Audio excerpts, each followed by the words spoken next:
Para todos, un saludo muy especial también para mis hermanos sacerdotes, religiosos, religiosas, laicos comprometidos, comunidades parroquiales que sé que están en este momento conectadas en esta mañana de retiro de inicio de la Santa Cuaresma de este año 2023. Y vamos ahora, en esta última parte de nuestro retiro espiritual, a afrontar un tema que estoy seguro para todos nosotros va a ser muy cuestionador, muy cuestionante. El tema de la conversión. La conversión. La conversión es el tema cuaresmal por excelencia. Es una urgencia para cada uno de nosotros renovar nuestras vidas, sobre todo hoy. Hoy, por muchas razones, creo que tenemos necesidad de un nuevo tiempo en el que la gracia del Señor se haga más presente en nuestras vidas. La gracia de un pueblo bien dispuesto, como se dice de Juan Bautista en el Evangelio de Lucas. Cada año, el tiempo de Cuaresma quiere ser un verdadero sacramento para experimentar, un sacramento de conversión. No estoy hablando de los 7 sacramentos que todos conocemos. Hablo de la sacramentalidad de la Iglesia y de todas estas formas cargadas de signos que nos sumergen una y otra vez en la gracia del Señor. La conversión es un llamado continuo, es una invitación que el Señor nos hace desde su infinito amor a lo largo de todo el año. Pero en este tiempo de la Cuaresma, de una manera especial. Un discípulo del Señor, un cristiano, es por definición una persona en permanente estado de conversión. Estamos llamados a convertirnos una y otra vez, de comienzo en comienzo, siempre, como dice el gran padre de la Iglesia Capadocia, San Basilio. Recomenzamos siempre nuestra vida, siempre en la ruta, en el camino hacia el reino de Dios. Por lo tanto, la conversión es para nosotros una exigencia continua. Conversión no es una palabra del pasado, me convertí, no, no, no, siempre nos estamos convirtiendo, no es algo, no es un evento del pasado que queda a las espaldas y que queda garantizado de una manera definitiva. Es verdad, aclarémoslo, que el bautismo, como forma de existencia y de vida, ya es una toma de decisión de fondo. Le hemos dado una respuesta a la llamada del Señor. Hemos hecho una opción fundamental. Pero luego, bien lo sabemos, ustedes y yo, a esta elección de fondo que hemos hecho como primer paso hacia la vida nueva, luego está seguida de contradicciones. De contradicciones. Y esta es nuestra experiencia cotidiana. La caída, el venir a menos en la fuerza inicial de nuestra vida cristiana, de nuestra vida en el Espíritu. El no estar a veces a la altura de las circunstancias con respecto al camino del Señor que hemos asumido con todo nuestro ser. Y de ahí la necesidad de la conversión, del cambio, la necesidad de un retorno a Dios por el camino que se ha abandonado. Se trata de un cambio de dirección. Y esta voluntad, este deseo, este propósito de conversión, ¿por qué emerge? Hagamos esta pregunta. ¿Por qué emerge en un discípulo del Señor? ¿Por qué retorna ahora a nuestros corazones, a cada uno de nosotros? Y respondo, por diversas razones. Por diversas razones, algunas de las cuales se ponen en evidencia en la misma Sagrada Escritura, en la Biblia.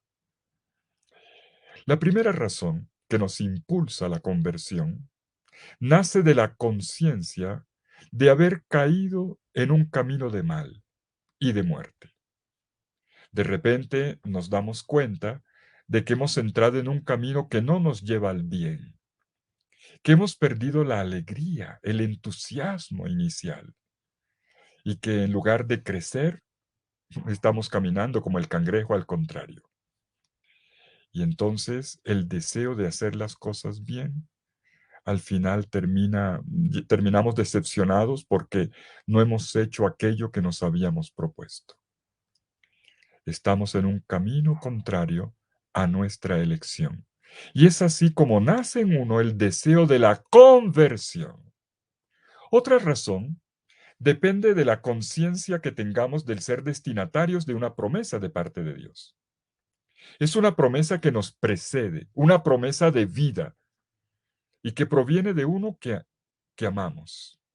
Esa promesa de bien genera en nosotros el deseo de regresar a Él. A lo mejor no hemos caído en una vida pecaminosa, terrible, que qué corrupción, no, pero dentro de nosotros palpita el deseo de volver a los brazos de Dios de una manera más y más y más intensa.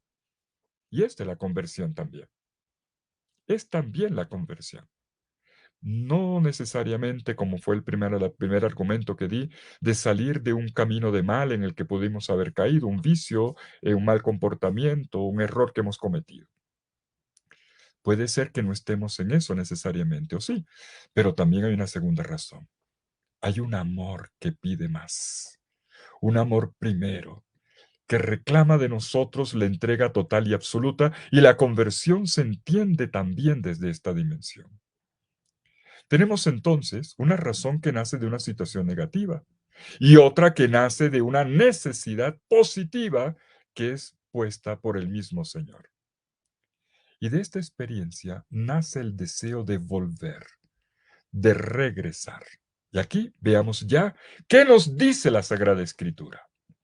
Esta idea de cambio ha sido expresada en el Antiguo Testamento con una palabra hebrea, shuv. Shuv. Es la palabra hebrea, el verbo hebreo para decir regresar. Shuv. Es el verbo que se utiliza, por ejemplo, con mayor frecuencia en el libro del Éxodo para hablar del Éxodo.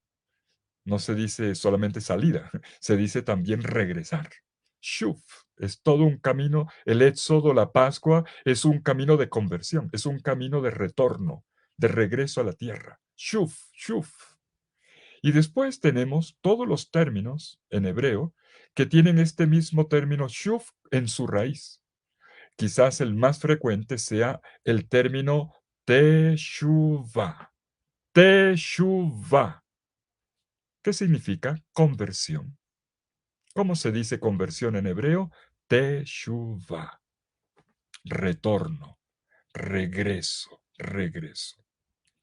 Y esta expresión ha sido traducida en la versión hebrea, en la versión griega del Antiguo Testamento, llamada técnicamente la 70 o Septuaginta, ha sido traducida al menos con unas 80 expresiones, para que vean lo importante que es este término, con unas 80 expresiones diferentes. Caigamos en cuenta de lo rico que es el vocabulario para hablar de una realidad que también es grande y compleja. Me estoy refiriendo en esta ocasión, y es el tema de esta intervención, a la visión que tenemos en el Antiguo Testamento, en el Primer Testamento. No lo voy a hacer en esta ocasión por razones de tiempo y para que tengamos mayor profundidad en este rato. No voy a entrar en el Nuevo Testamento propiamente dicho, a la conversión como se entiende en boca de Juan Bautista, de Jesús, en la predicación de los Hechos de los Apóstoles, de Pablo, inclusive hasta en el mismo Apocalipsis. Este abordaje del Nuevo Testamento lo dejo para una segunda intervención que no será hoy, pero que desde ya anuncio que vamos a tener una segunda parte. Por ahora vamos a tratar de entender, para nuestro provecho, en esta mañana de retiro espiritual, cómo se entiende desde el Antiguo Testamento este shuv, en hebreo, shuv, volver, o la teshuvah, teshuvah, la conversión, el retorno, el regreso. Por cierto, entre los términos griegos, ya desde el Antiguo Testamento, saben que hay una versión griega del Antiguo Testamento, la Septuaginta, hay dos términos que van a hacer carrera y que van a llegar hasta el Nuevo. El verbo epistrefo, que significa cambio de dirección, cambio de ruta. Y el otro verbo es metanoeo, que es un verbo también como el otro compuesto, una preposición, y luego el otro término, para indicar cambio de mentalidad. Y que luego en las siguientes, en las traducciones, sobre todo del latín en adelante, se tradujo como arrepentimiento. Pero la palabra metanoeo no significaba arrepentimiento, significaba en primer lugar cambio de mentalidad. Metano, el shuv hebreo y la teshuvah pasó a ser en griego el cambio de dirección epistrefo o el cambio de mentalidad metanoeo. Regresar al Señor, sigamos en nuestro abordaje en el Antiguo Testamento, regresar al Señor es lo fundamental, un volver a los brazos de Dios. Regresar desde la mala conducta, desde un camino desviado, desde un pecado, o a lo mejor desde un apego a los ídolos, del sustituir al Dios vivo y verdadero por otras seguridades. Pero también, como he dicho, desde la percepción de la conciencia interna de un deseo de Dios, de un mayor deseo un deseo de una mayor entrega a Dios. La conversión indica entonces este doble movimiento de abandono de una situación negativa, pero también del abrazo con Dios. Pero la dirección, tengamos esto bien presente en la mañana de hoy, la dirección es el Señor. La conversión no es simplemente un mejoramiento, un perfeccionamiento, es el encuentro con una persona. Y lo digo, tengo que acentuarlo, porque no siempre aparece así. A veces en las prácticas cuaresmales creo que nos preocupamos de muchas cosas, de muchas penitencias, pero yo digo, lo más importante es la mirada a Él. Lo más importante es tenerlo en vista a Él. Y entonces, entre más se habla de conversión, más se hace un movimiento que no tiene como término el Señor, sino otras finalidades. Lo mismo pasaba ya en el Antiguo Testamento. Los profetas, que son los grandes maestros de la conversión, predicaban al pueblo de Dios, regresen al Señor, regresen al Señor. Pero llega una hora en que los piadosos de Israel, por ejemplo, después del exilio, en los tiempos de Esdras y Nehemías, van a hablar de un regreso a la ley, de un regreso a la observancia, de un regreso a la buena conducta. Y Dios va quedando en segundo plano. Por ejemplo, Nehemías 9:29, el gran grito, regresen a la ley. Y esto ocurre en la vida de los creyentes, que a un cierto punto eh, comienza, bueno, impliquémonos, los creyentes que comenzamos a crear una especie de diafragma entre el Señor y nosotros. Esto es lo más fácil. Es lo que ocurre en el ámbito de la liturgia, ¿saben? Los textos proféticos dicen, servirás al Señor tu Dios. Y luego los predicadores lo que van a decir es, servirás al altar. Y esto último resultó más importante que lo primero. ¿Me hago entender? Cuando en vez de servir al Señor, lo que importa es servir al altar, quedarnos con las formas, aun si la intención es que el destinatario sea el Señor, en realidad interponemos un diafragma. Damos más importancia al diafragma que se impone que al Señor mismo. Cuando uno de nosotros siente la necesidad de un cambio de vida, pone como término el superar un comportamiento negativo, un mal hábito, por ejemplo. Pero si uno no tiene como en la mirada, que lo importante es la comunión con el Señor, el regreso a Él. Interpone este diafragma del que estoy hablando y no está haciendo un verdadero camino de conversión.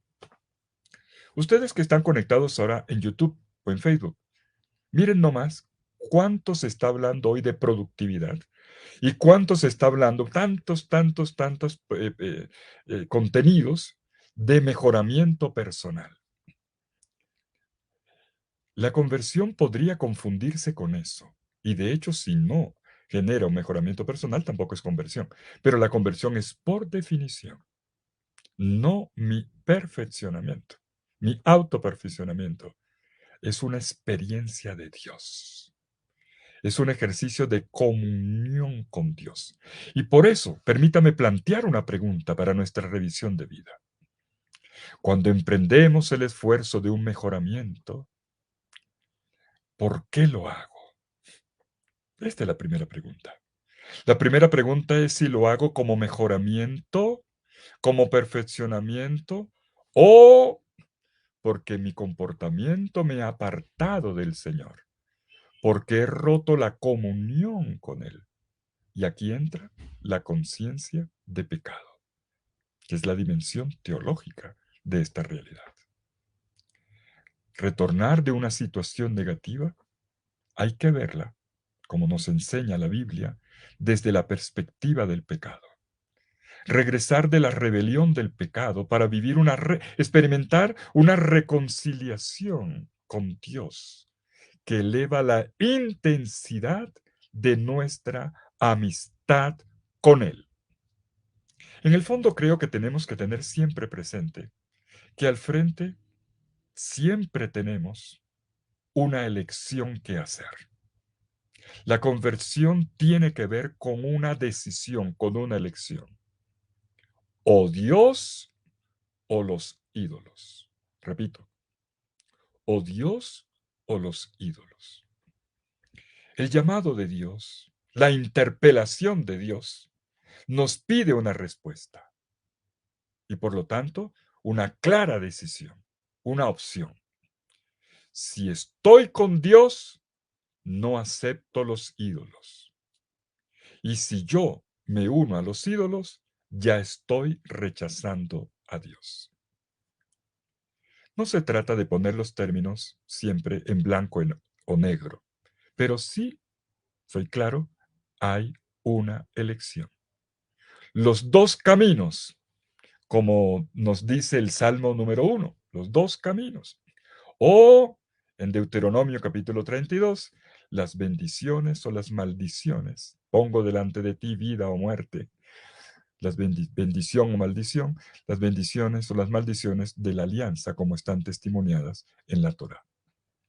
Permítame darles un texto. Tomemos nota de esto. Josué, libro de Josué, capítulo 24. En este texto tenemos un paradigma, un referente, que nos enseña cómo colocarnos delante de cómo posicionarnos ante esta elección. Conocemos bien este texto. Josué 24, la alianza de Siquem. El pueblo, el pueblo de Dios, el pueblo de Israel, ha caminado durante 40 años en el Éxodo, en la Pascua, por el desierto. Ya llegó a la tierra. Atravesaron el Jordán guiados ya no por Moisés, quien no entró, sino por Josué, el hijo de Nun. Y entonces vemos cómo en la conquista de la tierra van llegando hasta el corazón del país. Una vez que han pasado el Jordán, han vencido en Jericó, en Ai, y van subiendo y llegan a Siquem, el corazón palpitante de Israel en ese momento. Jerusalén todavía no está en el mapa.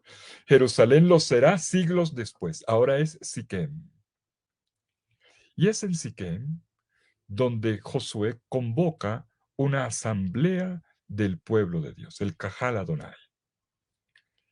Y en esta asamblea, Josué le recuerda al pueblo, comienza haciendo la memoria. Por ahí comienza todo. Acuérdense. Acuérdense, les recuerda los pasos que ellos han dado para llegar a ese momento. Él recuenta la historia del pueblo desde sus orígenes. Abraham, el llamado de Abraham, la liberación de Egipto, la conquista de la tierra y el momento que están viviendo. Y entonces Josué pone al pueblo a tomar conciencia de lo que Dios ha hecho por él, todo lo que Dios ha invertido por su pueblo. Dios los ha llamado, Dios los ha liberado, Dios les ha donado esta tierra. Y todo esto ha sido creación de Dios. El pueblo ha sido constituido.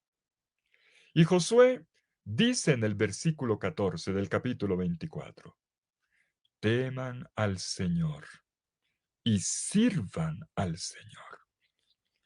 Y Josué se las pone difícil. A ver, elijan. ¿Ustedes quieren buscar otros dioses o cómo quieren organizarse ustedes? Y entonces el pueblo va a tomar una decisión. Josué es el primero en decir, yo y mi casa serviremos al Señor. Serviremos a Yahvé, al Señor. Miren la decisión. Un texto, creo yo, que es intrigante, porque es un texto que pone delante la posibilidad de una vía distinta, de una ruta distinta a la que estamos acostumbrados en la pastoral. Me explico. ¿Qué hace Josué? ¿Qué hace Josué? En vez de invitar a servir a Dios en primer lugar, eso es lo que él quiere, pero no lo dice en primer lugar. Lo que hace es tratar de disuadir al pueblo. Si no les gusta servir al Señor, dice él, entonces elijan a quien quieren servir, a los dioses o al Señor. Este es un pueblo que todavía está en su infancia, pero Dios lo trata a través de Josué como adulto. A ver, no sé si alguno de ustedes tiene algún niño en casa. Si a un niño, a la hora del almuerzo, usted le coloca delante la sopa y la verdura, y al otro lado le coloca unos chocolates, ¿qué cree que va a buscar el niño? En primer lugar. Y usted no le va a decir al niño, a ver, vamos a discernir. ¿Tú quieres tomarte la sopa y la verdura o quieres comerte el chocolate? No, yo no le pregunto. Se toma la sopa. Después veremos si se come el chocolate. Se toma la sopa. ¿Qué le dice Josué al pueblo? ¿Qué le dice? No les dice, esto es lo que tienen que hacer, sabiendo muy bien qué es lo que tendrían que hacer. Les dice, elijan, sabiendo que este pueblo en su libertad puede ir por otro camino. Yo no sé si es lo que haríamos en la pastoral. Yo en la pastoral, si en una parroquia, en una comunidad, tengo la gente al frente, yo voy a tratar de argumentar todo el tiempo. Mira, vamos por aquí. No le voy a decir, va a ver, cada uno decida para dónde quiere ir. No, no, no. Por aquí es la cosa. Elijan a quién quieren servir. ¿A los dioses, en plural y con minúscula? ¿O al Dios vivo y verdadero, al único, al Señor? Y esto es lo que Josué dice. Miren, estén atentos. Y ustedes, si eligen servir al Señor, sepan, y aquí es donde trata de disuadirlos, es curioso, ¿eh? Piensen bien lo que van a hacer, porque Dios es un Dios santo y es un Dios celoso. Si se meten con Él, vea. Y el pueblo le responde positivamente. Alianza de Siquem. Josué capítulo 24. El pueblo dice, serviremos al Señor. Y ese día se renovó la alianza del Sinaí ya en la tierra en Siquem con esta expresión, serviremos al Señor. En este pasaje que he querido citar, vemos cómo la historia del pueblo de Dios es la historia de la contradicción a esta alianza. No podemos hablar de conversión si no tenemos claro este referente teológico, este referente bíblico. Es fundamental. Si no caemos en autoperfeccionamiento y esa es otra historia. La historia del pueblo de Dios es la historia de la contradicción a un compromiso inicial, a una alianza. Y repito lo fundamental, elijan a Dios y rechacen los ídolos, o viceversa. elijan a los ídolos y entonces ustedes le habrán dado la espalda al Dios único, vivo y verdadero. Y Josué se las pinta difícil, porque es realista, se las pinta difícil. Miren lo difícil que es servir al Señor. Pero el pueblo aceptó y claro, tomó la decisión correcta. El pueblo eligió a Dios. Pero luego, pero luego, la historia comenzó a mostrar todo lo contrario. La historia del pueblo de Israel. Como ocurrirá después, solo veremos en la otra conferencia, como esto ocurre también en la historia del cristianismo, como ocurre en la historia de la iglesia a lo largo de todo, como ocurre con la historia de las comunidades, como ocurre con mi propia historia, es la historia de una contradicción. Tenemos las mejores intenciones, pero nos estrellamos, o retrocedemos, o nos desviamos. Y tenemos que volver otra vez, recuperar el camino como ocurre con aquellos GPS, los primeros, la primera versión, los famosos TomTom, que lo colocábamos en el carro y era recalculando, recalculando, cuando te salías de la ruta, recalculando, vuelve ahí aquí y te arreglaba la calle. Eso es, eso es, eso es. De aquí entonces la necesidad de retomar, recalcular, volver a hacer la ruta. Esto es la conversión. Y esta es la manera de atestiguar el caminar con Dios y hacia Dios, de ir hacia su rostro, el degustar su presencia. Este es el camino hacia Él. Y es un camino, como decía el padre Joel, un camino con pasión. Es un retorno. La Pascua es un camino de retorno con la pasión del que se entrega, del que se compromete y del que sabe muy bien que se ha puesto en las mejores manos. Pero aquí hay un detalle que no puedo dejar de subrayar. Y he hablado de la alternativa, ¿verdad? La idolatría. La idolatría, el pecado, es un salir del camino, es un errar el tiro, es un cambiar de dirección. En cambio, el retornar, el convertirse, shuv en hebreo, o la teshuvah, la conversión, es un recuperar el camino. Y este rico vocabulario bíblico del regresar nos hace entender que la conversión siempre es un cambio profundo que implica a la persona entera, de la cabeza a los pies. No solo es un cambio de pensamiento intelectual, es un cambio, sí, de la mente, del corazón, de las cosas que amamos, pero también de nuestro obrar. Y al mismo tiempo, esto se vuelve una apertura a la potencia de Dios. Esta potencia que transforma, que hace nueva a la criatura, se nos va a decir en el Nuevo Testamento, y que comienza desde el principio, como se nos recuerda en el Antiguo Testamento. Y una cosa que hay que decir antes de profundizar en este camino de conversión es que de todas maneras la conversión es un camino que tiene a Dios al inicio y no solo al final. A ver, esto que voy a decir, lo voy a desarrollar hasta el final de esta intervención.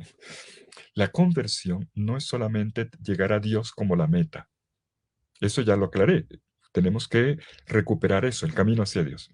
Pero ahora les voy a decir algo más. ¿Dónde está Dios en el camino de conversión? No está solamente en el punto de llegada. La conversión es a Él, pero también la conversión es desde Él. Dios está al inicio y no solamente al final del camino de la conversión. Y esto es un lenguaje paradójico. Sé que puede extrañar a alguno que me esté escuchando en este momento o de pronto incomodar a quien tenga una visión particular, y perdóneme, pobre de la conversión. Decir que Dios está al inicio de nuestra conversión no quiere decir que nos quite a nosotros la responsabilidad de nuestra respuesta a Dios. No he dicho eso. La conversión es de todas maneras una decisión que está bajo nuestra responsabilidad, que tenemos que asumir. Pero, vuelvo y afirmo, quien nos impulsa a la conversión es Dios mismo.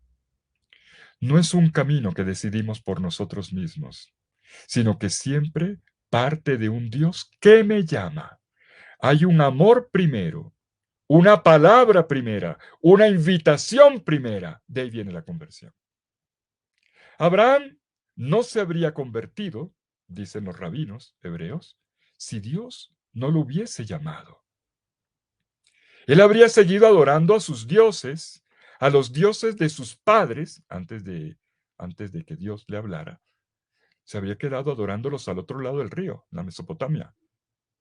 Pero después se convirtió e hizo del camino una enorme salida. Y Dios estaba al inicio cuando lo llamó, con una palabra de llamada. A ver, les voy a contar algo. Les cuento un dicho jasídico, precioso, sencillo, como es propio de la sabiduría de los apotegmas, y que ayuda a entender que la conversión es un don, que luego requiere de nuestra respuesta y decisión. Pero primero es un don. Primero es Dios. No es primero mi pecado, no, primero es Dios. Primero es el amor de Dios. Siempre es un don. Pues lo tomo de un hebreo contemporáneo, además filósofo, se llama Martin Buber. Me encantan los escritos de él. Martin Buber cuenta que Rabí Aarón llegó un día, parece un día, en la ciudad en la que estaba la familia de un rabino que sería famoso después, mucho después. Él se llamaba en hebreo Mardoqueo. Y el papá de Mardoqueito llevó a Rabí Aarón a su hijo. Y llegó con el hijo tomándolo de la mano y bravo con su hijo, quejándose de su hijo. Y le puso esta queja. A mi hijo Mardoqueito no le gusta estudiar. Es un inconstante. Por lo tanto, mi hijo no va a ser un buen hebreo. Y entonces le respondió Rabí Aarón, déjamelo. A ver, déjame a tu hijo un ratico conmigo. Y entonces Rabí Aarón abrazó al niño y lo tuvo abrazado todo el tiempo hasta que su papá volvió. Y el papá esperaba que dijera algo. Y Rabí Aarón le dijo, mire, le he dado una lección a su hijo y tenga la certeza de que ahora en adelante él va a estudiar y va a ser constante, perseverante en todos sus compromisos. Y así fue, y así fue. Y Rabí Mardoqueo, ya grande, que se convirtió en un gran rabino, también él, hizo este comentario recordando el día del abrazo. Ese día aprendí, miren, ese día aprendí cómo es que puede ocurrir una conversión. Ese día aprendí cómo es que una vida puede cambiar. Podemos ver, mis queridos amigos, cómo la conversión ocurre de verdad. Cuando uno hace la experiencia del amor. Cuando descubrimos a uno que nos ama. No que nos está dando cocotazos o jalones de oreja o retándonos todo el tiempo. Se retorna, shuf, shuf, teshuvah, se retorna solo al amor. Si no hacemos la experiencia de uno que nos ama, no ocurre la conversión, porque uno solamente sabe ir donde alguien que le ama. Y en este sentido es que afirmamos que la conversión está al inicio, no solo al final, no solo es la meta de un camino y de un propósito, es un punto de partida en Dios. La conversión es una iniciativa ¿de quién? De Dios, de Dios. No, es que decidí cambiar, no. La conversión es una iniciativa en primer lugar de Dios. Si Él nos ama, somos o seremos capaces de retornar. De otra manera, no. Y dicho esto, ya he desarrollado mi primera parte, que es la conversión. Espero que los conceptos se nos vayan aclarando. Ahora vamos a pasar a la parte práctica. Pregunto, ¿cuál es la ruta? ¿Cuál es la ruta para encaminar, para orientar, para diseñar en esta cuaresma un proceso de conversión al amor, al Dios que se ha revelado de esta manera? Permítame proponer, así sea brevemente, un camino de conversión en 4 pasos, o mejor, más exactamente, 4 coordenadas, 4 aspectos, 4 puntos para estructurar, para dar impulso a un camino de conversión en la cuaresma. Y quiero partir, para hacer esta propuesta de estas 4 coordenadas, de la observación que ya ha sido hecha a lo largo de la historia, en primer lugar por la Biblia, por la Sagrada Escritura, y que ha sido la experiencia también a lo largo de la historia del cristianismo y también del hebraísmo de muchas personas que lo han ratificado. Y a quien quiero hacerle esta propuesta en esta ocasión, estas coordenadas, no es a personas que apenas van a iniciar una experiencia de Dios. En esta ocasión, yo quiero hacerle esta propuesta a hermanos que ya llevan un caminar con Cristo, con Dios. No me refiero a quien llega por primera vez a la fe, me refiero a la conversión que estamos llamados a vivir los que ya hemos sido bautizados, los que ya estamos viviendo en comunidad o en comunidades, los que estamos intentando, pero que necesitamos retomar, renovar, avivar nuestra experiencia del Señor. 4 puntos, 4 puntos, 4 coordenadas. Los voy a enunciar uno por uno y enseguida a explicarlos muy puntualmente. Un camino práctico para la conversión. Paso número 1. Comenzamos. Paso número 1. En primer lugar, para iniciar un camino de conversión, se requiere descubrir. Se requiere que descubramos. Lo primero es una toma de conciencia. Que descubramos que somos prisioneros de todo lo que no es Dios. Repito, paso número 1. La toma de conciencia. Para lograr un camino de conversión, la toma de conciencia de que somos prisioneros, que hay cosas que nos atan, que no nos dejan volar, que no nos dejan ser, que nos obstaculizan, que se vuelven pesadas, que nos vuelven prisioneros de todo lo que no es Dios. Lo voy a decir de otra manera. Somos prisioneros de ídolos. Ya lo voy a explicar, esto de los ídolos. Somos prisioneros de los ídolos. Todos somos esclavos de los ídolos. Y nuestro ejercicio espiritual, ejercicio de Cuaresma, es discernir cuáles son nuestros ídolos. Para ser más claros, ¿a qué estamos apegados? ¿A qué estamos apegados? ¿Qué no conseguimos dejar sabiendo muy bien que eso nos hace daño? Y voy a decir más, voy a ser más fuerte. Amamos esta esclavitud. Lo decía Eric Fromm en El miedo a la libertad. Amamos esta esclavitud. Porque, porque Dios es diferente. Porque le tenemos pavor a la libertad. Los ídolos nos dan seguridades inmediatas. Los ídolos, voy a decirlo de otra forma, nos son cercanos. Son espejos que nos permiten, que no permiten, mejor, captar la diferencia de la alteridad.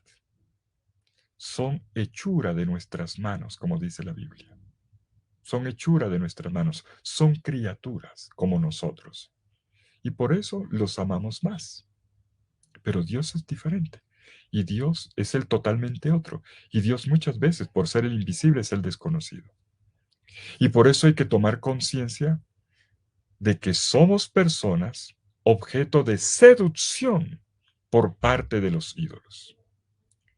Esto nos lo aclaran mejor los profetas. Los profetas, cuando hablan de idolatría, han percibido la necesidad de leer esta relación entre el creyente y el ídolo en términos de seducción, de atracción, de apego, de adulterio, de placer, incluso de placer sexual. Y es significativo que en el vocabulario bíblico a los ídolos se les llame maridos o se les llame amantes, amantes. Es curioso. Quien sabe o quien sepa lo que sea la experiencia del tener amantes, sabe instintivamente la seducción que un amante ejercita sobre esta persona. Te genera una obsesión. El ídolo es igualito. La misma cosa. Vamos a ver un texto. Oseas, el profeta Oseas, en el capítulo 2, versículo 7, trata de mostrar la situación de de idolatría en la que ha caído el pueblo. Estamos en el siglo VIII antes de Cristo. Y él pone en boca de Dios estas palabras. Oseas 2:7. Miren cómo lo dice. Porque su madre se ha prostituido. Se ha deshonrado la que los concibió. Pues se decía, y miren lo que decía, me iré tras mis amantes, los que me dan mi pan y mi agua, mi lana y mi lino, mi aceite y mi bebida. Mis amantes me dan, mis amantes me dan pan, agua, lana, lino, ropa, me dan aceite, bebida. Es que eso es la idolatría. Los ídolos pagan, pagan. En consecuencia, los ídolos son los que de verdad seducen, dan gusto, dan placer, satisfacen. Y hay que tomar conciencia de eso. En la misma línea, Jeremías, un profeta del Espíritu, dice del pueblo de Israel, y esto que dice es fuerte, miren cómo compara al pueblo de Israel. Lo llama la camella coqueta y arisca del desierto. Las dos cosas, que atrae y que se aleja. Comienza el juego de la seducción. En el ardor de tu deseo, en el calor, como una camella, tú respiras el aire. Te encuentras siempre en calor. ¿Saben dónde está eso? Jeremías capítulo 2, versículos 23 y 24. El texto dice, ¿cómo dices? No estoy manchada, no he ido detrás de los Baales. ¿Cómo me dices eso? Embustera. Mira tu camino por el valle. Reconoce lo que has hecho, joven camella ligera, liviana, que extravía sus caminos. Asna, le dice, asna asilvestrada en el desierto, que en su codicia resopla vientos. ¿Quién podrá contener su celo? Buscando dónde recostarse. El que la busque que no se fatigue. En su mes de celo la encontrará. Bueno, qué lenguaje tan fuerte. Yo sé que es un lenguaje muy duro, muy cruel este texto. El profeta lo que está tratando de decir, a ver, traduzcamos la metáfora, está describiendo lo que es el acoplamiento al ídolo. Miren otro texto. Miren otro texto. Jeremías capítulo 3, versículo 2. Sigue en la misma línea, ¿eh? Nos va a aclarar cada vez más. Alza tus ojos a las colinas y mira. ¿A dónde no fuiste deshonrada? Te sentabas junto a los caminos a esperarles como árabe en el desierto y profanaste tu tierra, la tierra, con tus fornicaciones y tu malicia. Los versículos que siguen lo voy a leer, 3 y 4. Se retrajeron las lluvias tempranas, no hubo lluvias tardías, pero tú tenías el descaro de una ramera, no te sentías avergonzada. Y ahora me dices, Padre mío, Tú eres el amor de mi juventud. ¿Captan el reclamo de Dios?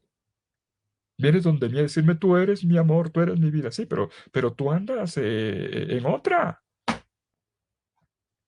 En el capítulo 2, versículo 33, la frase es contundente, la frase de la profecía es contundente. ¿Cómo es el camino? ¿Cómo es tu camino en búsqueda de amor? Andas buscando desesperadamente amores. Tienes tu corazón loco. No sabes llenar tus vacíos, o mejor, mira lo que dice el texto. Capítulo 2, versículo 33. Voy a leerlo hasta el 36. Qué bien amañas tus maneras para buscar amor. Esa es la frase. Qué bien amañas tus maneras para buscar amor, para buscar seguridad. Por eso, además, te has acostumbrado a hacer el mal. Y en tus manos se encuentra, miren, ¿dónde está ese mal? De una vez el texto traduce. Aquí, esto no es de moral sexual, aquí esto es de moral social. En tus manos se encuentra sangre de almas pobres, inocentes, no de sorprendidos en robo violento. Y a pesar de todo esto, tú dices, soy inocente. En verdad su ira se ha apartado de mí. Pues mira, dice el Señor, voy a poner pleito contra ti, porque tú dijiste, yo no he pecado. Ah, qué ligera eres para cambiar tus caminos. Serás avergonzada por Egipto como lo fuiste por Asiria, dice el Señor. Pero miren, sobre todo el comienzo, versículo 33, qué bien te las arreglas, te amañas para buscar amor. Ahora lo tenemos claro, ¿verdad? Los ídolos nos seducen. Nuestro apego a ellos es un apego pasional, instintivo. Y hay que tomar conciencia de esto. Ese es el paso número 1, la primera coordenada. Amamos ser prisioneros de los ídolos. Y este apego seducción, se expresa en la tentación y en la incapacidad, o también en la debilidad para salir de una situación de idolatría. Preferimos más las cadenas que a la libertad que da Dios. Y sabemos lo difícil para un amante, lo difícil que es para un amante salir de esta situación. ¿Cómo romper con un amor que no me conviene? Uy, eso es muy complicado. Bueno, me han contado. ¿No por acaso este es el lenguaje escogido por los profetas para describir nuestra vida espiritual, para hablar de nuestra actitud con Dios? Si lo que tú buscas es placer, bienestar, cuidado con estas espiritualidades que confunden Dios solo con bienestar. Sí, claro que sí, pero cuidado.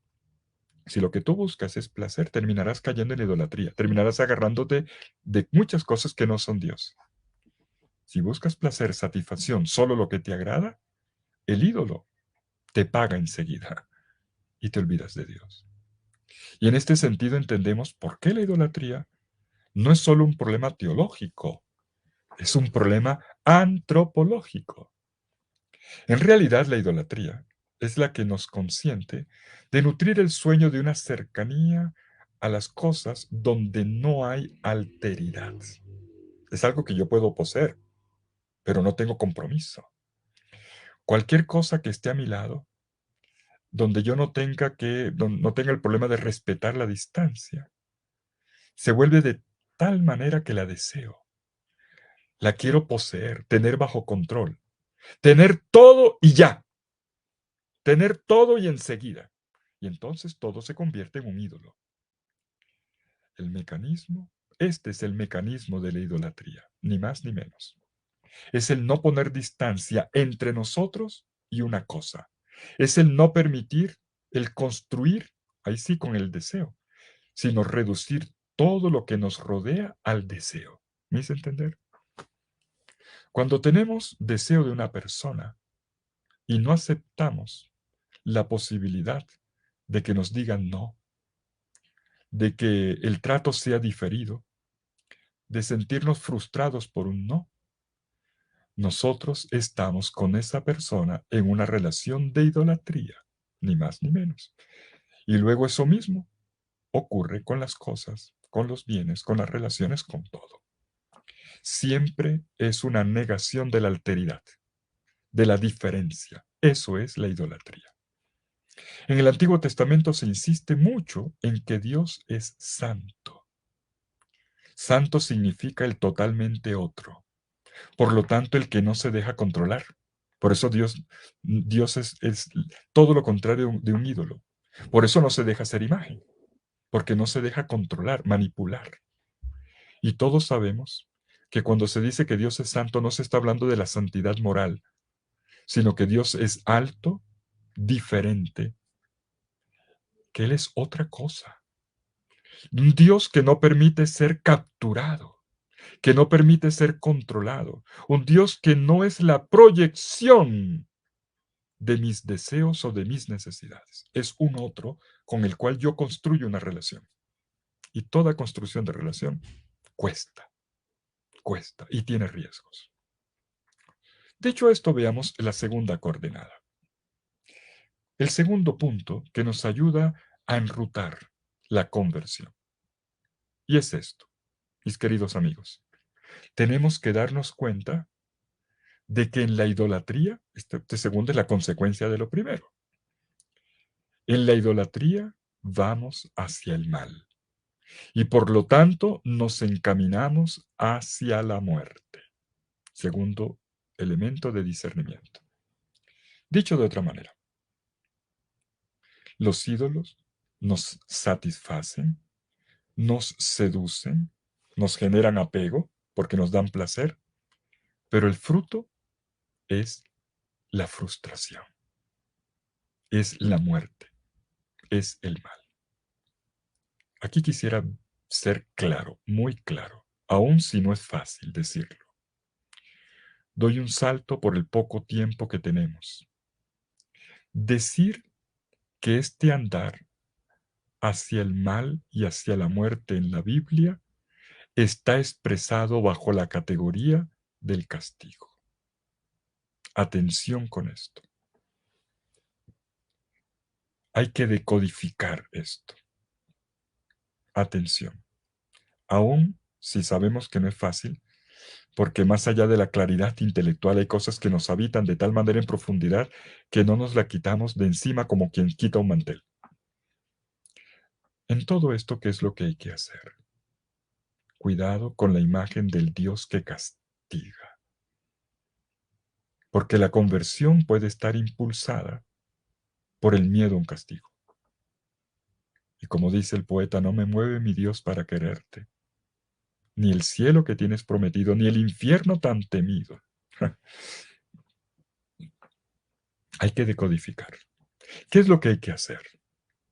Hay que trabajar, depurar la imagen de Dios que tenemos. Hay que trabajar las imágenes que la Biblia nos da, aclararlas. De alguna manera llevamos una fe que porta el signo de una búsqueda de Dios siempre incompleta. Es decir, nunca terminamos de encontrar el rostro de Dios. Bueno, está completo en Jesucristo, pero ya llegaremos al Nuevo Testamento. Estamos todavía en el Antiguo. Ni tampoco terminamos de captar todo lo que Dios quiere de mí o de nosotros y de cada uno en particular, aquí y ahora. ¿Cuáles son estas imágenes que hay que depurar? Pues la que tiene que ver con castigo. Con castigo.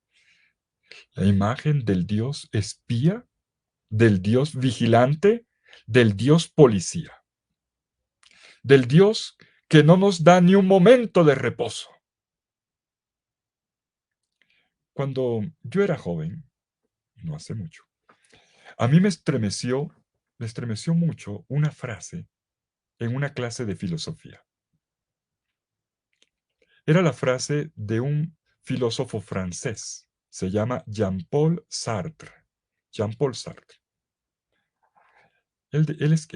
Dijo esta frase, a mí me puso los pelos de punta. El día en que entendí o me di cuenta de que Dios me miraba en el baño, que no era libre, lo dejé para siempre. Así escribió Jean-Paul Sartre. Tenemos que fijarnos en que esta imagen del Dios que me vigila, tenemos que dejarla de lado. No es la imagen del Dios revelado. Puede ser tu imagen, o quién sabe quién se la inventó, pero no es la imagen de Dios revelado. Que ve, sí. Que cuida, sí. Pero no es un espía. En la Biblia, a ver, en la Biblia, antes que el Dios que me ve, Él es el Dios que me habla. Son los dioses paganos los que ven. Por ejemplo, cuando leemos de Homero, la Ilíada o la Odisea, vemos cómo se representan a los dioses del mundo helenista, o del mundo griego anterior, del siglo octavo, cómo los dioses desde el Olimpo miran hacia abajo, hacia la tierra, para espiar, para vigilar, para controlar lo que hacen los seres humanos. Y es con base en eso que reaccionan. Nuestro Dios no es así. No es así. Dios ve, sí, sí ve, claro. He visto a mi pueblo y he descendido. Tenemos muchas citas. Pero Él antes que nada es el Dios de la palabra. El Dios que llama, el Dios que interroga, el Dios que promete. En cambio, Zeus y toda su corte es el Dios que ve y el Dios que castiga. Adán y Eva comen del árbol. Dios los va a buscar con una palabra. ¿Dónde están? Y en este sentido, Dios no es el Dios vigilante, es el Dios de la palabra, el Dios que interroga. Por lo tanto, hay que cortar con esta imagen de Dios, que era lo que nos metían en la cabeza. Dios te está mirando y nos metían miedo. Cada vez que tú hagas algo mal, Dios te está mirando y Dios te va a castigar. Y tenemos un esquema radical. Atención, ¿cómo funciona este esquema? Es como una ecuación. Cometemos pecado, Dios castiga y entonces nos tenemos que convertir. Y esta es la secuencia. Pero sabemos que en realidad Dios no castiga.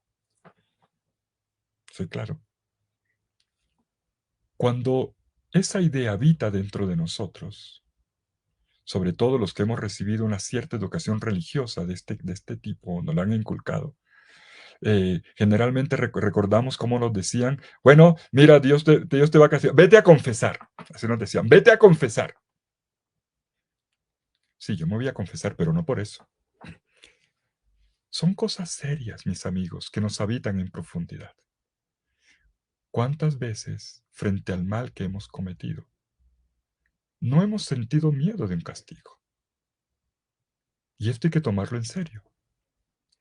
No para achacar a Dios la justicia punitiva, sino para percibir de qué manera la conversión es difícil.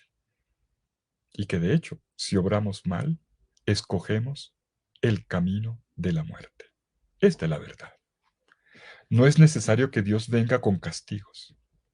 En realidad somos nosotros los que vemos cómo crece la muerte, los que nos procuramos la muerte, los que generamos estos gérmenes de infelicidad con nuestras malas decisiones y con nuestros deseos incontrolables que nos llevan a cometer errores, a destruir familias, parejas, perder hijos, perder trabajos, perder amigos. Y entonces estamos al interno de un pecado. Y miremos que esta sería la verdadera manera bíblica de medir la gravedad del pecado.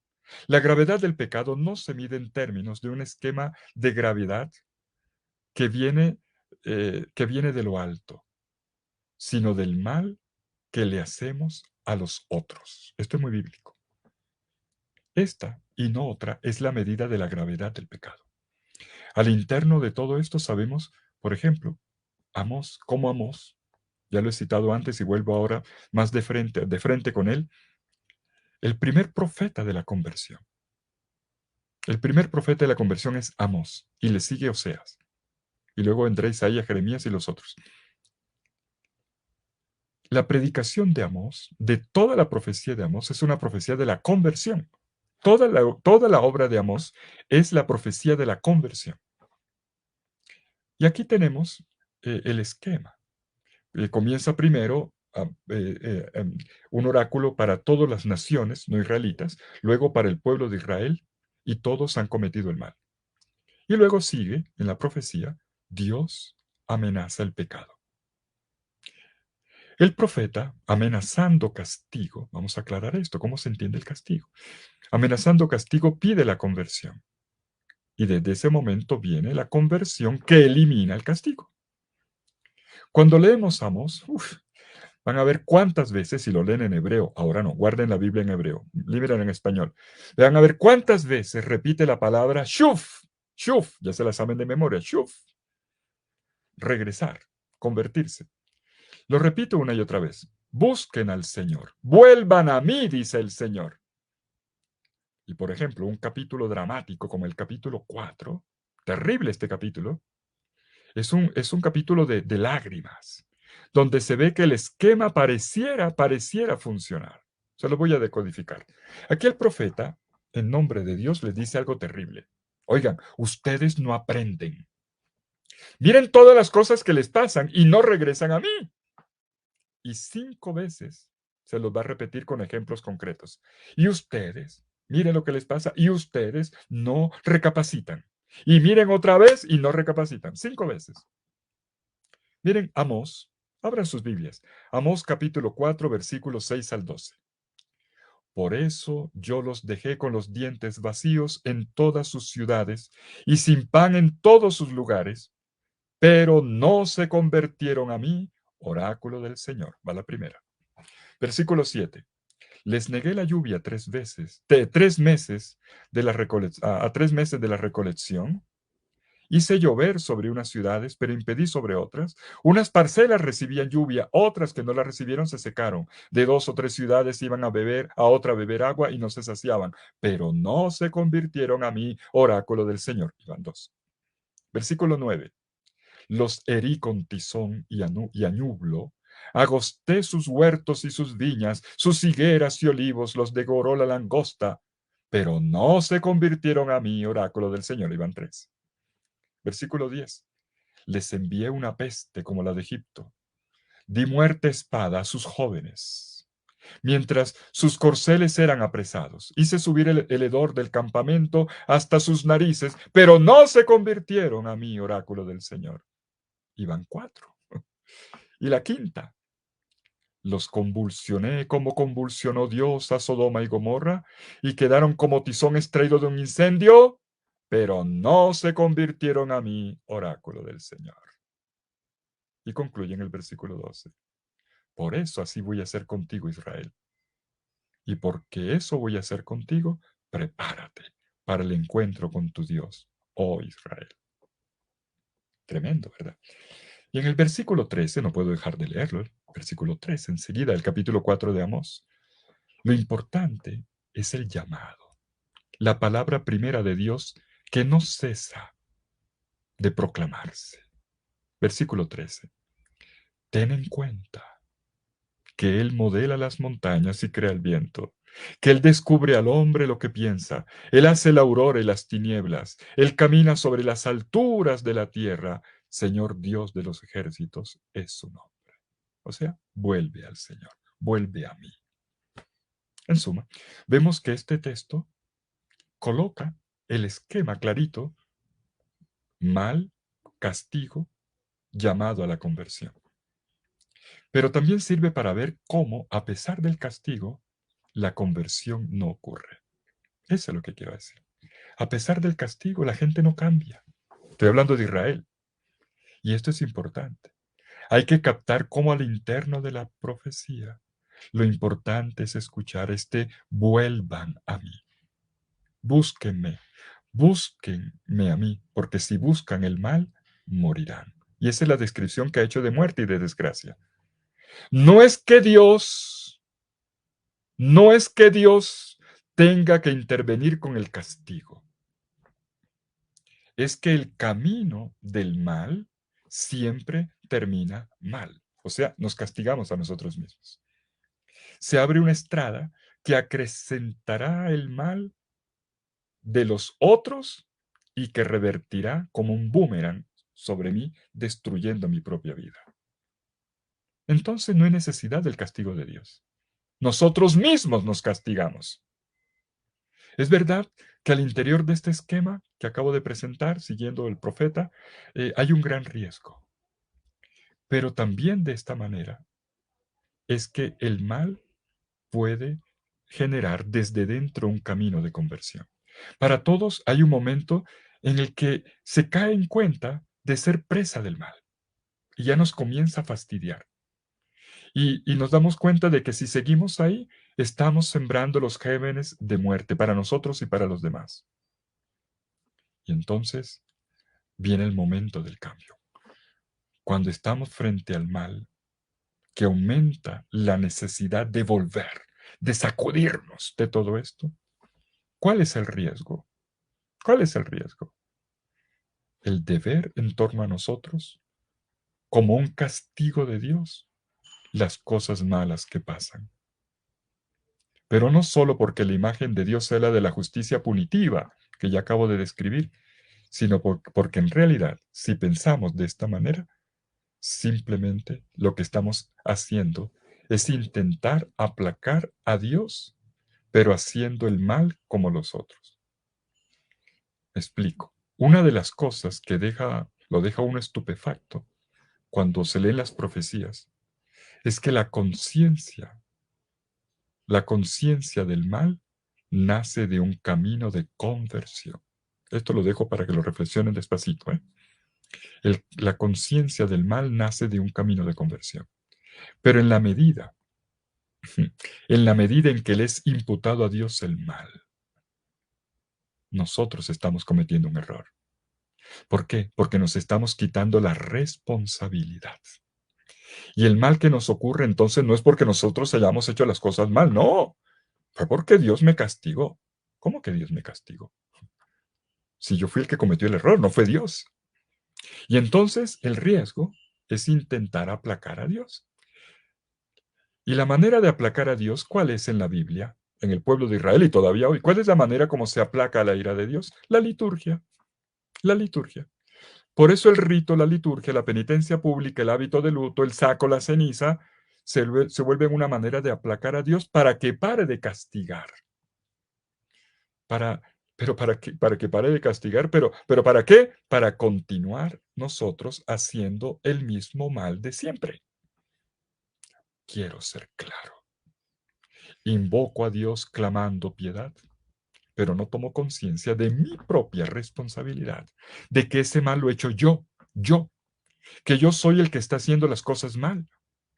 Siempre es más fácil echarle la culpa a Dios, o a mis papás, o a los demás. Todos los demás son los del problema, yo estoy bien. Como decía una canción, yo no sé si aquí hay alguno de los años 70 como yo, soy rebelde porque el mundo me hizo así. Cuando me dicen eso, oye, párame, que esa canción yo ya la canté, párame el disco, ya no más. No, no, asume tu responsabilidad. Es verdad que hay cosas que no dependen de uno y que somos también víctimas de hechos malos de otros, pero aquí se trata también de asumir mi responsabilidad. Los profetas nos hacen este llamado de atención. Preguntan ellos, ¿por qué? Miren la pregunta de los profetas. ¿Por qué se echan cenizas? Esas preguntas de los profetas. ¿Por qué se echan cenizas? Se trata de liturgias vacías, sin compromiso. Sin compromiso. En Oseas 6, ¡oh, qué bonito este texto! Oseas 6:1, Oseas casi contemporáneo de Amós, él dice, vengan, volvamos al Señor, pues Él nos ha desgarrado y nos sanará, nos ha herido y nos vendará. ¿Se entiende? Un venir al templo para llevar a cabo un sacrificio de reconciliación, o sea, un ritual. Pero el mismo Oseas dice, ay, más adelante, pero casi enseguida, oigan, pero lo que Dios quiere es misericordia, conocimiento de Dios, no holocaustos. Versículos 6 y 7. Y esto que dice el profeta Oseas es extraordinario. Quiero Gesed, amor, no sacrificios. O sea, no la ritualidad de la liturgia. Lo que quiero es conocimiento de Dios, no holocaustos. Y esto es muy fuerte. Jesús lo va a citar en el Evangelio. Lo explicaré en la siguiente conferencia. Pero vamos al final del libro de Oseas. Oseas también es el profeta de la conversión, pero rompiendo el esquema de Amós, partiendo del amor de Dios. ¿Cómo concluye la gran profecía del amor-conversión, que es lo propio de Oseas? En el capítulo 14, último capítulo del libro de Oseas. Oseas 14, 2 al 9. El gran anuncio vuelve a escucharse. Regresa Israel a tu Dios, porque Él sana tu iniquidad. Pero completa esta vez el anuncio, mostrando todos los efectos positivos de la conversión, del volver a Dios. Y vale la pena escuchar el oráculo completo. Este va a ser uno de los textos más hermosos que vamos a escuchar en la Cuaresma. Mírenlo conmigo.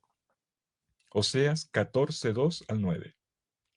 Conviértete, Israel, al Señor tu Dios, pues caíste por tu culpa. No es que Dios te haya hecho, no, por tu culpa, la tuya. Preparen las palabras y conviértanse al Señor. Díganle, quita toda iniquidad, acepta lo que sea bueno, te ofreceremos el fruto de nuestros labios. Asiria no nos ha de salvar. No montaremos a caballo, ni llamaremos más Dios nuestro a la obra de nuestras manos, porque en ti el huérfano encuentra piedad. Y entonces miren el versículo 5. Yo curaré su infidelidad. Esta es la hermosura de la conversión.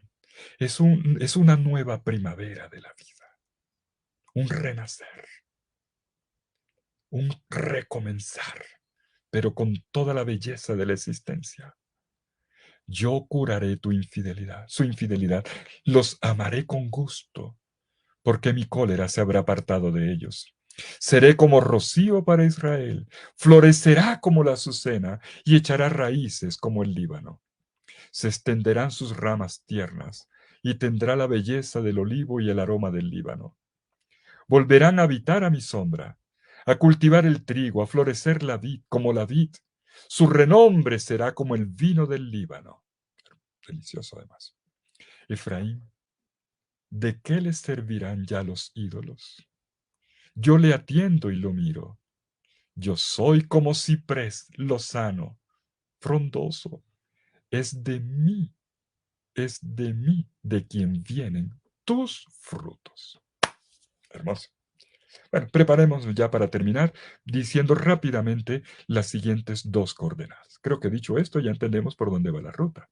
La conversión es en última instancia, no olvidemos esto, un buscar a Dios y llegar a conocerlo. Por eso la tercera y la cuarta afirmación. La tercera, la conversión es un don de Dios. Es una gracia. Queremos ganarnos a Dios, pero es Dios el que nos quiere ganar a nosotros. Y la mejor manera de entender esto es observar los profetas. ¿Qué es lo que dicen los profetas? Los profetas son observadores. Y dicen, miren cómo llevan a cabo sus liturgias y cómo hacen sus devociones. Los profetas eran muy fuertes, hasta crueles, para denunciar la liturgia sin ética, sin conversión. Liturgias muy bonitas, pero con gente corrupta, con gente que venía haciendo la maldad y salía de ahí, del templo, para seguir haciendo el mal. Entonces, de poco sirven las liturgias bonitas si la vida va por otro lado. Yo les recomiendo, no lo voy a leer ahora ya por tiempo, pero yo les recomiendo, miren Amós. Amós capítulo 5, versículo 21. Uy, qué texto tan cruel. O si quieren, el capítulo 2 de Isaías, todo. O el capítulo 58 que leíamos el viernes a propósito del ayuno. O Miqueas en el capítulo 2, o Zacarías capítulo 7. tenemos textos tremendos. Los profetas percibieron cómo nosotros los seres humanos, para huir de la responsabilidad del mal que llevamos a cabo, nos valemos de una artimaña religiosa. Aplacar a Dios, imputarle a Dios el castigo y decirle, esto que me pasó de malo fue porque Dios me castigó, no porque yo haya hecho el mal. Y normalmente, ¿cómo lo resuelven? Sabemos cómo funcionan las religiones. Hago un ritual, todo lo resuelven con rituales. Me visto de sayal y de ceniza, lloro por mis pecados un rato, le pido a Dios que tenga piedad de mí, y entonces Dios me responde, me quita los pecados y el mal se acaba. Bueno, se acaba con puntos suspensivos. En realidad es una forma de huir de la propia responsabilidad del pecado, porque no hay conversión. El ser humano, con tal de huir de la conversión, recurre al fingimiento. Se vale de la hipocresía, del hacer como si. Se convierte poniendo ceniza en su cabeza, pero luego ese mismo día o al día siguiente vuelve a caer en la porquería de siempre. No cambia nada, todo sigue igual. Imagínense ustedes que hubo un ritual de ceniza un día y al día siguiente o esa misma noche las cosas siguen igual. Siguen peleando, siguen pagándole mal al empleado, siguen robando, siguen. Entonces, ¿para qué lo hicimos? Y esta es la crítica profética. ¿Untarnos? ¿Disfrazarnos de santos? La crítica profética al culto, a las devociones, a los rituales, toca aquí el punto neurálgico. Y para dar una interpretación fiel de esto, los invito a que volvamos a mirar. Yo dije que voy a hablar después del Nuevo Testamento, pero me anticipo. El capítulo 3 de Mateo, o también de Lucas, cuando aparece Juan Bautista con su bautismo de conversión, con su ritual bautismal de inmersión en el agua, que estaba hecho para significar, para visibilizar un cambio de estilo de vida, validado públicamente, porque era en público. Y entonces llega la gente religiosa de Jerusalén y levanta la mirada Juan Bautista y les dice, uy, gente perversa. Ustedes los religiosos son perversos, gente mala. ¿Quién les enseñó a huir de la ira inminente? ¿Para qué hacen ritos si no quieren cambiar? Huyendo de la responsabilidad de su mala conducta. A ver, que se vea, que sea la conducta de un convertido. Y concluye en el capítulo 3, versículo 7 de Mateo. Den frutos dignos de conversión. Como quien dice, que se vea el cambio. Y si no, no hagan de la liturgia una obra de teatro, una payasada. Pongámosle atención a esto. El esquema de los 4 pasos, pecado, 1, castigo, 2, conversión, 3, perdón, 4, es exactamente eso, un esquema. El que viene de Amós y que siguió Oseas, pero Oseas ya le comenzó a darle un giro. Es un esquema que existe, pero tenemos que decodificarlo.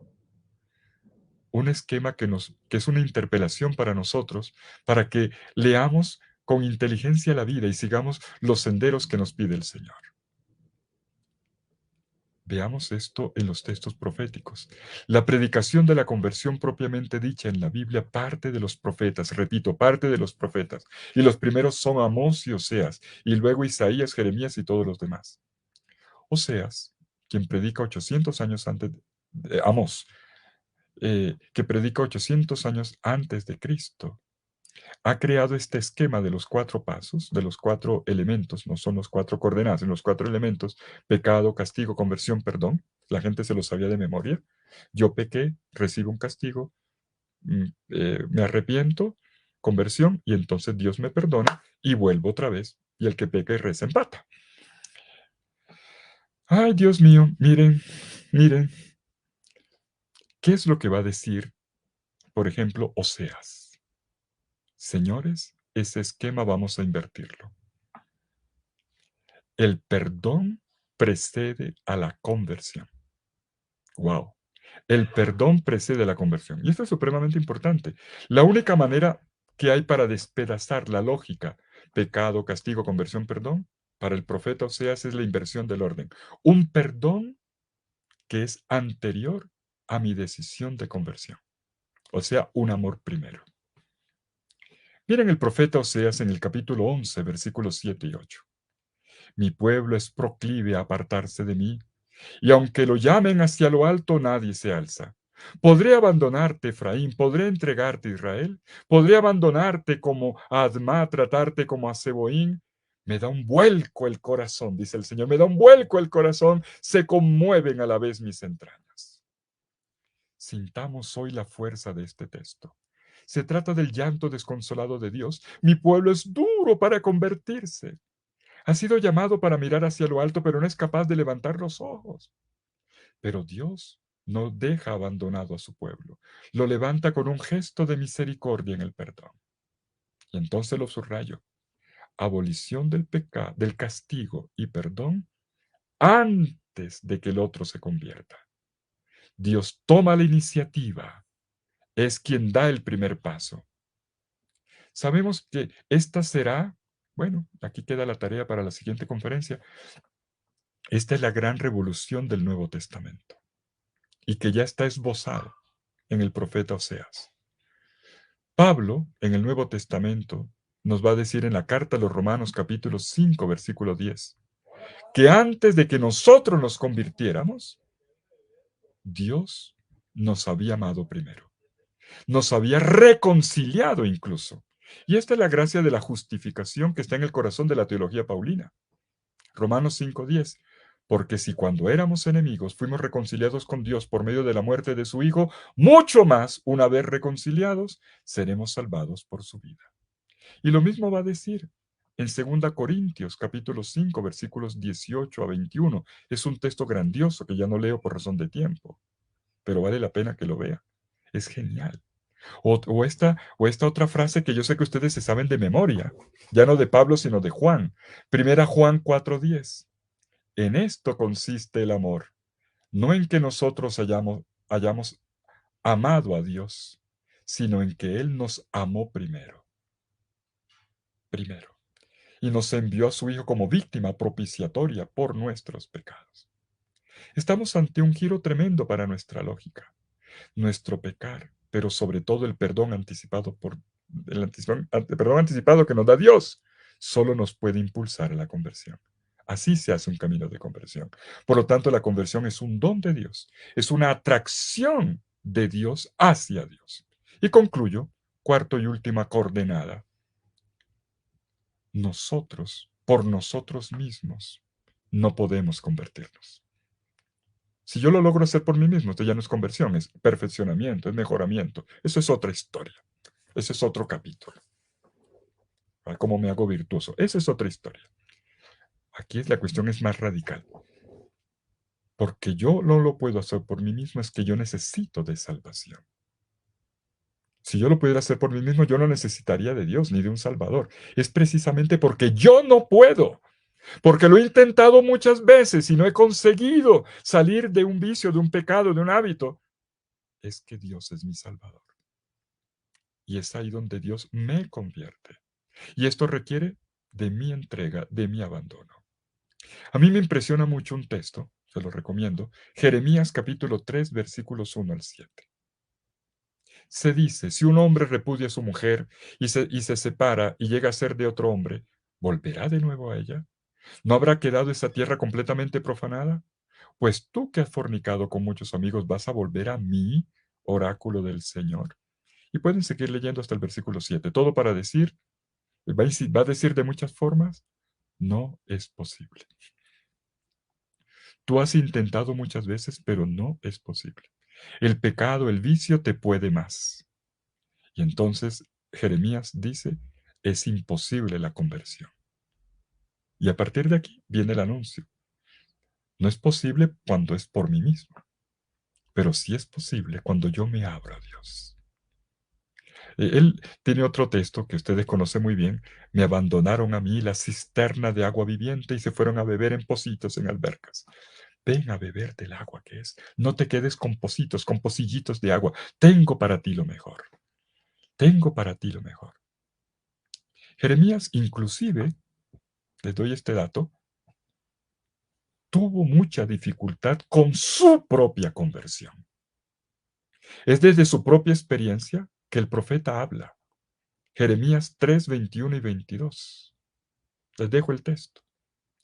Pero luego el profeta va a anunciar que sí es posible cuando nos abrimos a Dios. Y en el capítulo 31, versículo 18, Jeremías 31, 18, quedémonos al menos con esa frase. Él grita, hazme retornar y yo retornaré. Conviérteme y me convertiré. Sáname, Señor. Es una oración hermosa, aunque también dramática, que puede ser la conclusión de nuestro retiro de hoy. Jeremías 31, 18 al 22. Oigo bien cómo se lamenta Efraín. Me castigaste y castigado fui. ¿Se acuerdan el esquema de Amós? Soy como un novillo sin domar. Aquí están las fuerzas que me pueden más. Conviérteme y me convertiré. O sea, hazme volver y yo volveré, porque tú eres el Señor mi Dios. Pues después de extraviarme me he arrepentido. Después de darme cuenta me golpeé el pecho, me he cubierto de vergüenza y de bochorno, pues he soportado el oprobio de mi juventud. Pero si Efraín es mi hijo querido, le dice el Señor, el niño de mis delicias, que cada vez que le reprendo, que cada vez que le reprendo, aún más me acuerdo más de él. Por eso se conmueve mis entrañas. Miren la respuesta de Dios. Siempre tendré misericordia de él. Oráculo del Señor. La conferencia que nos dio el padre Jean-Michel al comienzo de este retiro. Levanta las señales. Versículo 21. Pon mucha atención a la ruta, al camino que andes. Vuelve, doncella de Israel, vuelve a estas tus ciudades. ¿Hasta cuándo andarás indecisa, hija renegada? Es una decisión la conversión. Pero primero porque el Señor me amó. Porque el Señor ha creado, miren esta frase, para subrayarla con tinta de oro. Porque el Señor ha creado algo nuevo en la tierra. Concluimos entonces, la conversión es la obra de Dios en nosotros. Solos no podremos. Necesitamos de ese conocimiento de Dios. Y ha dicho conocimiento de Dios. Jeremías no expresa de forma explícita la necesidad del Geset, del amor, como lo ha hecho Oseas. Pero sí se vale de esta otra expresión, conocimiento de Dios. En la Biblia hebrea, Yadá, conocimiento, no es de la cabeza, no es adquisición de datos o conceptos, sino una experiencia que se da en la relación. Por eso la relación íntima de la pareja se le llama conocimiento, y fulano conoce a fulano, y fulano a fulano. Se trata de una comunión profunda. El conocimiento es también un abrazo de amor por el cual se descubre y se acoge al otro. Y esto es lo que nos dice Jeremías en el punto cumbre de su revelación. Si tenemos el conocimiento de Dios, podremos cambiar. Si no le conocemos y no experimentamos su amor, no podremos cambiar. ¿Clara la cosa? Podremos hacer muchos esfuerzos voluntarios, voluntaristas, pero ¿qué va a pasar? Después de un tiempo, vemos pocos progresos y a lo mejor nos desanimamos y ahí mueren nuestras ilusiones de cambio. El mensaje profético es claro. No es que cambiando amemos más al Señor. Es al contrario. Es porque nos sentimos amados, porque aceptamos y nos sumergimos en su amor, que somos arrastrados por una fuerza seductora, irresistible, que nos permitirá cambiar aquello que no podíamos. Hazme retornar y retornaré. Esa debiera ser, ese debe ser nuestro propósito de la Cuaresma y por supuesto nuestra oración. Está en Jeremías 31, 18. Conviérteme y me convertiré, porque tú eres el Señor mi Dios. Y esto que se dice en primera persona en el libro de las Lamentaciones, en la conclusión del libro de las Lamentaciones, se dice en plural comunitario. Conviértenos a ti y nos convertiremos. Renueva nuestros días como antaño. Pues sí, en el centro de la conversión está Dios. Él es el polo de atracción. Él impulsa el camino y hacia Él apunta todo el camino. Quedémonos con esta idea y que sea nuestra oración más insistente de la Cuaresma, la que veremos realizada plenamente en la Pascua de Jesús de Nazaret, quien hará esta obra en nosotros. Hagamos esta oración. Conviérteme y me convertiré.